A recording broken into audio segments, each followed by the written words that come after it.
À 2 journées de la fin du championnat de France de Ligue 1, notre enquête nous emmène cette semaine dans le Forez, à Saint-Étienne, un club populaire qui a tout connu au cours des dernières années. De la dernière place du championnat de Ligue 2 au premier rôle en Ligue 1, le parcours des Verts a été sinueux. Depuis 2004, néanmoins, la SSE évolue en Ligue 1, mais la reconstruction du club après plusieurs saisons à l'étage inférieur ne s'est pas faite sans heurts. Frédéric Antonetti, coach de la remontée, a quitté par exemple le club fâché. Mais depuis 2010, toutefois, stabilité et sérénité sont les maîtres mots du côté des Verts. La preuve avec une participation régulière à la Coupe d'Europe et une victoire capitale en Coupe de la Ligue en 2013. Comment le club s'est-il reconstruit ? Que lui manque-t-il pour jouer la Ligue des Champions ? Saint-Étienne a-t-il tourné la page de son glorieux passé, parfois un peu trop lourd à porter ? Saint-Étienne, histoire d'une renaissance, une enquête d'Anthony Volstein. 21 avril 2013. Les rues de Saint-Étienne sont bondées. 50 000 personnes accompagnent le bus des Stéphanois pour fêter la victoire en Coupe de la Ligue la veille au soir au Stade de France.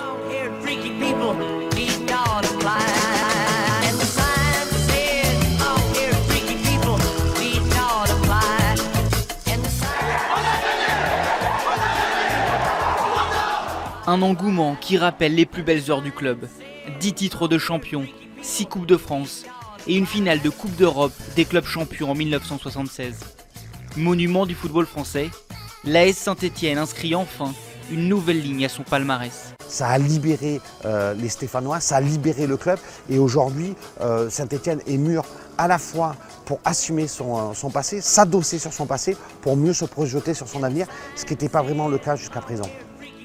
Une renaissance pour un club qui se battait il y a 15 ans pour ne pas descendre en national.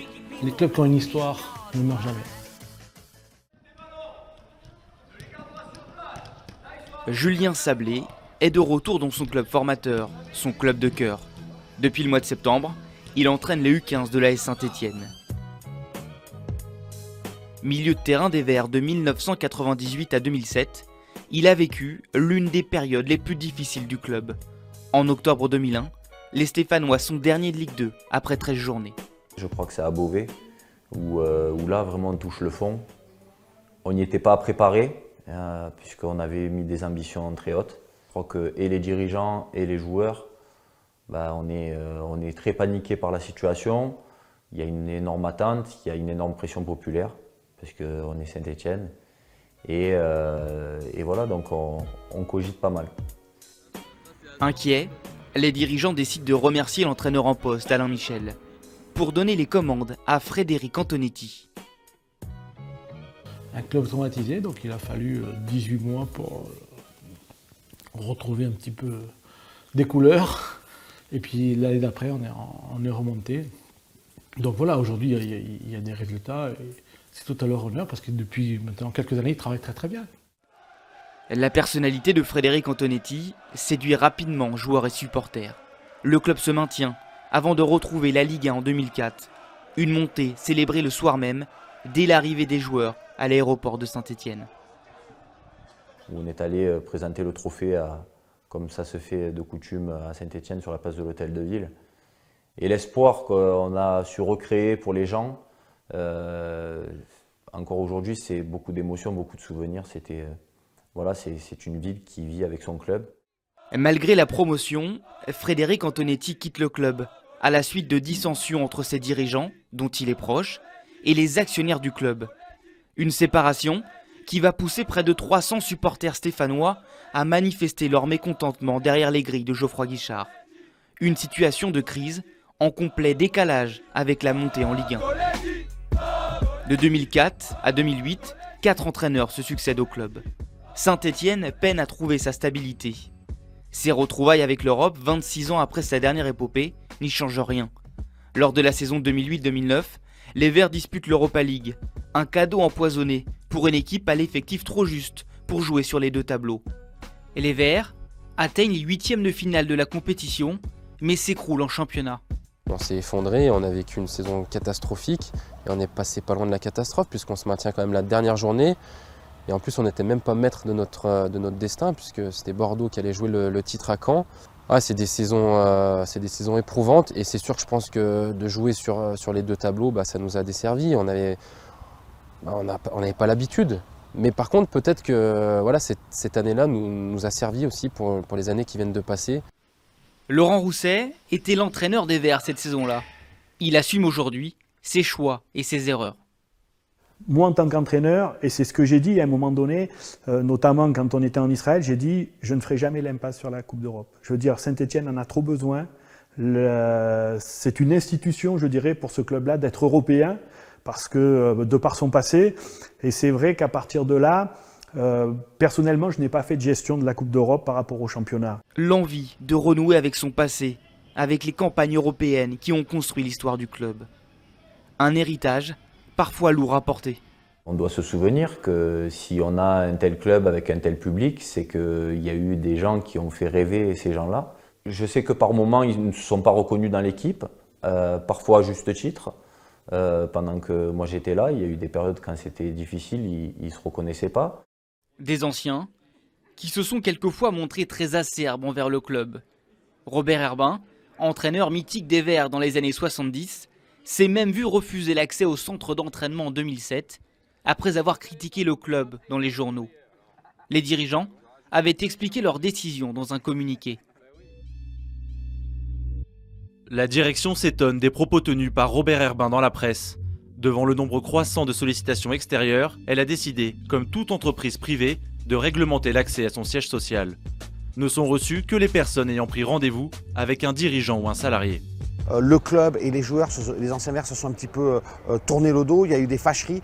Et ce qui a beaucoup participé à cette grande retrouvaille, à ces grandes retrouvailles dans la famille stéphanoise, c'est le musée des Verts. C'est un lien très important entre le passé, le présent et le futur, parce que beaucoup d'anciens Verts viennent et se sentent chez eux, c'est un peu une maison. Et puis il y a une volonté aussi délibérée de Roland Romeillet de retisser le lien avec les anciens.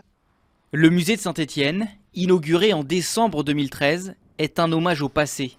Une occasion unique pour se réconcilier avec son histoire. Ça a permis également, je crois, de ressouder ou de mettre en avant, parce que ce sont avant tout les acteurs qui font l'histoire du club, et de mettre en avant cette fabuleuse histoire de l'AS Saint-Étienne. Donc, ce qui n'a fait que oui, de cimenter la grande famille stéphanoise, les anciens en particulier, bien évidemment, dans ce musée où ils sont avant tout chez eux. Dans un club, le passé, surtout un club comme Saint-Étienne, le passé il est très important. Et voilà, c'est comme ça dans tous les grands clubs. C'est important d'avoir des anciens dans le club. Pour moi, c'est l'identité du club, c'est important. J'ai envoyé les CV, ils ont les CV sur le bureau. Hervé Révelli demeure encore aujourd'hui le meilleur buteur de l'histoire de l'ASS. Très attaché au club, il salue la démarche des dirigeants. Il ne faut pas oublier ces gens-là, parce qu'ils ont apporté, tout le monde a apporté à Saint-Étienne. Les joueurs actuels apportent à Saint-Étienne, comme nous on a apporté un certain temps. Vous savez, je vous dis une chose, il y a beaucoup de joueurs qui sont à l'heure actuelle ici à Saint-Étienne, aimeraient jouer une finale de la Coupe d'Europe et être champion. Donc ça, on l'a fait. Et ça, il faut respecter. Il faut se servir de ça, c'est tout. 13 anciens joueurs sont nommés ambassadeurs à vie du club en 2013. Une histoire sur laquelle les dirigeants ont compris qu'il fallait s'appuyer. Un patrimoine qu'il faut transmettre à toutes les générations. Tout au long de leur formation, ils ont des étapes obligatoires. Il y a le musée du club, bien sûr. On l'a fait cette année avec ma catégorie d'âge, donc les U15. Et il faut qu'ils s'imprègnent totalement que ce n'est pas un club comme les autres. Et il ne suffit pas de le dire, mais il faut aussi mettre les actes et c'est ce qu'on essaye de faire. Les résultats de Saint-Étienne vont également permettre au club de se réconcilier avec son passé et de trouver une certaine sérénité. Faute de moyens, l'ASS mise sur de jeunes joueurs. Blaise Matuidi, Bafétimbi Gomis, Pierre-Emerick Aubameyang, Joshua Guilavogui ou bien Kurt Zouma. Tous ne sont pas formés chez les Verts, mais ils partagent un point commun. Ils se sont tous imposés à Saint-Étienne alors qu'ils n'avaient pas encore 22 ans. Des talents qui participent à la renaissance stéphanoise, jusqu'à offrir au club cette Coupe de la Ligue en 2013, 32 ans après son dernier titre. C'était une joie, mais je l'ai vraiment senti, c'est du moins ce que moi j'ai ressenti comme une libération. Et puis ça a permis aussi à des nouvelles générations de supporters stéphanois, donc les plus jeunes qui sont dans les COP, d'écrire aujourd'hui, avec ce club extraordinaire, leur propre histoire. Et ça c'est important, parce qu'il y a un passage de témoin qui s'est fait de génération en génération, le grand-père, le père, le fils. Mais aujourd'hui le fils pourra raconter à son petit-fils, j'étais en 2013, j'ai vu les Verts gagner. Le public stéphanois est l'un des plus fidèles de l'Hexagone. L'engouement que génère le club est exceptionnel. En tout, il dispose de 220 sections de supporters réparties dans la France entière. Je viens de Bretagne, donc centre-Bretagne, et j'organise tous les déplacements au niveau de Saint-Étienne sur le sud-Bretagne.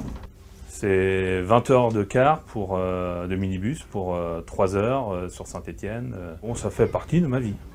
Une ferveur aux influences économiques et sociales considérables pour une ville qui vit au rythme de son club de football. Vous savez, on dit quand le bâtiment va, tout va. J'ai envie de dire à Saint-Étienne, quand l'ASS va, Saint-Étienne va bien. Quand vous avez régulièrement 37 000, 40 000 spectateurs dans le stade Geoffroy-Guichard qui viennent de tous les départements, c'est évidemment des nuitées, c'est des restaurants, c'est de l'activité commerciale qui fonctionne dans la ville. Dans les grandes années, je sais que certaines entreprises stéphanoises ont pu se développer parce qu'elles étaient stéphanoises. Et je pense que c'est aussi un facteur qui compte. Il y a une dimension affective qui existe encore et auquel le club contribue. Voilà 3 saisons désormais que Saint-Étienne termine dans les 5 premiers du championnat. Une performance incarnée par un entraîneur, Christophe Galtier, en poste depuis décembre 2009. Moi, depuis que j'étais au club, avant de connaître Christophe Galtier, l'entraîneur qui était resté le plus longtemps, il était peut-être resté 1 an et demi. Une stabilité également à la direction du club. Bernard Cayazo et Roland Romeillet sont les 2 actionnaires majoritaires depuis 2004. Longtemps, malgré le retour en Ligue 1 et quelques coups d'éclat, leurs divergences ont été rédhibitoires à l'émergence du club. Mais face aux difficultés sportives et financières, ils ont réussi à s'entendre il y a 5 ans en se partageant les pouvoirs. On est plus fort que les autres. Je peux dire que depuis la création du directoire et du conseil de surveillance en janvier 2010, eh bien, nous avons bien trouvé notre place. Bernard représente le club auprès des instances du football et moi je dirige au quotidien et on se téléphone 4-5 fois par jour avec Bernard. Beaucoup de présidents de clubs dans la difficulté auraient voulu avoir, je dirais, quelqu'un avec qui puisse avoir un échange. Après, Roland a sans responsabilité, on a une discussion entre nous, mais sur ce qui le concerne, c'est lui qui à la fin, décide. Ensemble, ils diminuent les dépenses. Depuis la remontée en Ligue 1, le plus gros transfert du club eut lieu en 2009, avec celui de l'Argentin Gonzalo Bergesio, pour un montant de 6,2 millions d'euros. Depuis, l'ASS a opté pour une politique financière extrêmement prudente. Une stratégie qui ne permet pas au club d'être compétitif sur le marché des transferts. Son budget s'élève à 50 millions d'euros, le 7e de Ligue 1. Moins riche que ses concurrents, Saint-Étienne n'a pourtant pas freiné sa progression au classement ces dernières années. Pour entrer dans le top 3, il faut avoir une masse salariale très très importante et avoir une possibilité de recrutement plus importante. Aujourd'hui, c'est ça. Surtout quand on s'aperçoit que le football français a changé. C'était différent il y a 4-5 ans ou il y a 10 ans. Aujourd'hui, avec le Paris Saint-Germain, Monaco, peut-être demain Marseille et voire Lyon, donc avec ces 4 clubs-là, pour entrer dans le top 3 avec les moyens qu'ils y mettent, il faut des moyens équivalents. Les Verts luttent cette saison pour une place sur le podium. Mais lorsque l'on compare les budgets des différents postulants, l'écart est évident. Dans pareilles conditions, difficile de garder ses meilleurs joueurs à la fin de la saison lorsque d'autres clubs proposent des salaires bien supérieurs. C'est le prochain défi qui se dresse face à Saint-Étienne, car le premier est réussi. Avoir su donner de la sérénité et parfois même du rêve à un club qui a longtemps eu du mal à assumer son passé.